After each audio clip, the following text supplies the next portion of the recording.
Rockford's home for classic rock, 96.7 The Eagle. Good morning, it's Double T, and joining me, comedian Sebastian Maniscalco. How you doing today, Sebastian? Good morning. I'm doing good. Coming back to Chicago later this year, and being a Chicago guy, always good to come home. The United Center on November 2nd. Now, were you a sports fan growing up? Yeah, big Bulls guy. Grew up watching Michael Jordan and the sixth championship run, and then Chicago Bears, big Chicago Bears guy. So, I've been to the United Center many a times on the other side of the fence, and this time I'm going to be the show, so it's fun. Is there anything you're going to ask them to check out behind the scenes at the UC? I don't know. I mean, is there anything that I don't know? I mean, is there something that I should, in the basement, Jordan's got golden shoes or something? Is there something that Jordan's got in the building that I need to see outside the statue? I don't know. That's why I was wondering. They may have something. I don't know. It'd be nice. I mean, as far as I'm concerned, they should have roped off Jordan's locker and just basically, shrined it Han Solo style. The cool thing that I've noticed they've done lately for artists that perform there, they give you jerseys from the Bulls and the Blackhawks. Oh, they do? Okay, cool. So that's something you can look forward to. I'll come out of there with a couple jerseys, and I'm going to be set. You talked about being a Chicago area kid. How's your dad feel about this? My dad's like, okay, I'm going to need tickets for the guy who paints my garage. I go, why? He's like, well, I promised him tickets for a reduced price. I go, Dad, yeah, I'm paying for these tickets. So it's like my father is using tickets to get deals on stuff he needs done around the house. So my father's one of these guys that, thank God for him, or I wouldn't have an act. I want to meet your dad. He seems like an interesting character. Oh no, he'll be there. You know, he works the crowd like a wedding. He went to book signing with me last year in Chicago. My book Stay Hungry came out, and I took him to a book signing, and I'm signing the books, and I noticed there was a signature already in it. I go, what is this? And I'm like, no, your father has his own signing booth on the other side of the store. I go, what? He's signing my books? He feels like he's the comedian. We're talking to comedian Sebastian Maniscalco. He's playing at the United Center in Chicago on November 2nd. Will he try to sneak people backstage to meet you? Oh, yeah. No, he'll bring people. This is my client. This is my lawyer. This is my gardener. Whoever he's doing business with is going to definitely be backstage doing a meet and greet. So, it's like his big night out. You know, he's entertaining people. He's a proud guy, but it's always fun to come back home. I really enjoy your storytelling. Is that something you've had all your life? Were you good at telling stories to the teacher in school to get away with stuff? No, not so much the teacher. It was my family. I would come home after school or after playing with my friends, and we would sit around the kitchen table kind of sharing our days with one another. So I had an innate ability to make my family laugh, and my first stage was kind of like the kitchen table, and then subsequently went on to college and did a little comedy up at Northern Illinois University, and then started really getting serious about it when I moved to Los Angeles when I was about 24 years old, and always enjoyed not only telling the story but acting it out, using facial expressions, body movement, what have you, and it seemed to be something that I'm known for as far as my physical comedy and how I express myself. So when we do an arena such as the United Center, I come in, I put the stage right in the middle of the building, and I have a beautiful round screen above my head, so everybody in the stadium could get the full experience. And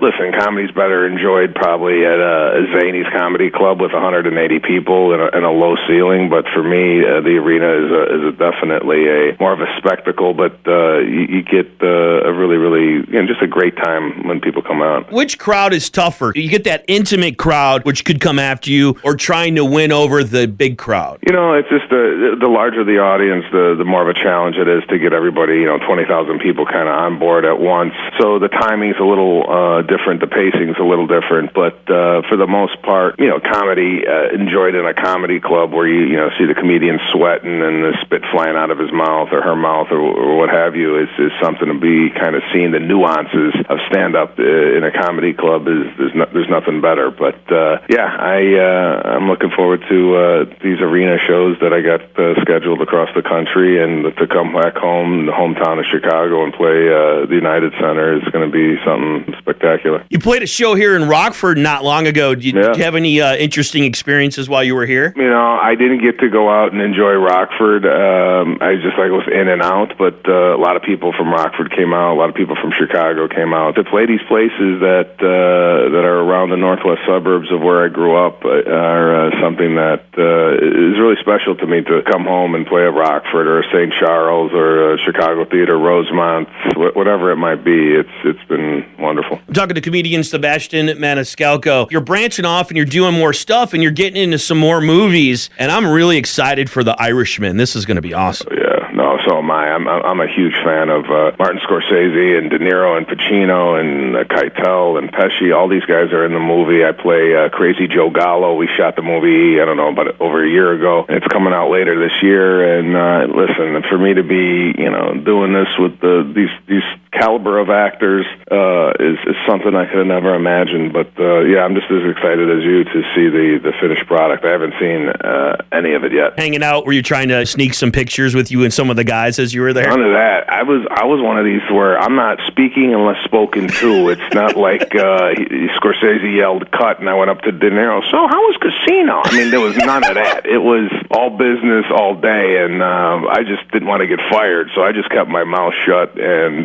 did what I was told. It was, but later on, some of the people from the movie, the producers, and De Niro came to see me perform at Radio City Music Hall when I did my special Stay Hungry there, so it was a little bit more relaxed in that scenario, but on set, I was basically talking to myself. I know you're out on the road a lot, but when you get time to come home, are you a homebody, or do you still like to do stuff as you're spending some time? Yeah, I got a family now. My daughter's going to be 2 years old this Friday, and I have a son coming June 16th on Father's Day. So my life has kind of been, crazy on the road, but when I come home, I like to lock it down. I like to do stuff with my kids or my kid, soon-to-be kids, whether go to the beach or go to the park. That's kind of my life now, and I kind of enjoy the downtime at home, just kind of relaxing and unwinding. However, there's not been a lot of that, but I'm going to take the summer off to kind of recharge and refuel. And that's got to give you a whole bunch of new material. Oh, yeah, going to toddler groups, going to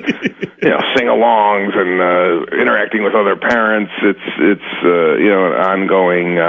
The material's endless, so I always like to keep it fresh, and as my life changes, my experience changes, my act changes. So those people go, is it new material? It's always new material. As long as I'm living my life, you're going to see it kind of paralleled on stage. How long does it take you to put together a new show? It's been like a 2-year process for me. When a special comes out, I'm always working on the newer material. So, not to say that I completely abandon old stuff, because I enjoy doing older material. Some of the favorites that people like, that I like to do, I implement into my act. But for the most part, it's all new stuff, and kind of take the audience on a journey, not only through my own intimate family, but also my wife's family, and just observational humor in general. It's funny you talk about your wife. It's one of those things where opposites attract, don't they? Oh, yeah. My wife is completely different than I am. I mean, just very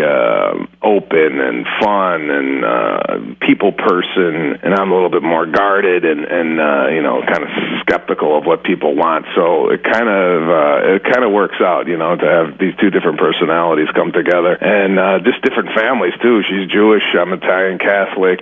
She comes from upper class. I come from middle class, so I find the comedy and all that stuff relatable. Was her family a little skeptical about you talking about them in your act? No, they've been very, very good sports about it. I'm not talking about them in any type of malicious, mean way. It's just kind of observations I made throughout kind of going out with my in-laws and going to a restaurant with them, and how particular they are. So they get it. They understand that it's all for, the stage and all in good fun. So they're very receptive to it. I'm talking to comedian Sebastian Maniscalco, playing the United Center on November 2nd. Well, Sebastian, thank you so much for taking the time. You've always been so generous. It's It's been great watching your career grow, and enjoy your time in Chicago. I know it won't be a lot, but you'll get a little bit of time with family, and enjoy your summer off. I will, man. I appreciate you having me on the show and supporting what I do, and we will see you in Chicago in the fall. Rockford's home for classic rock, 96.7, The Eagle.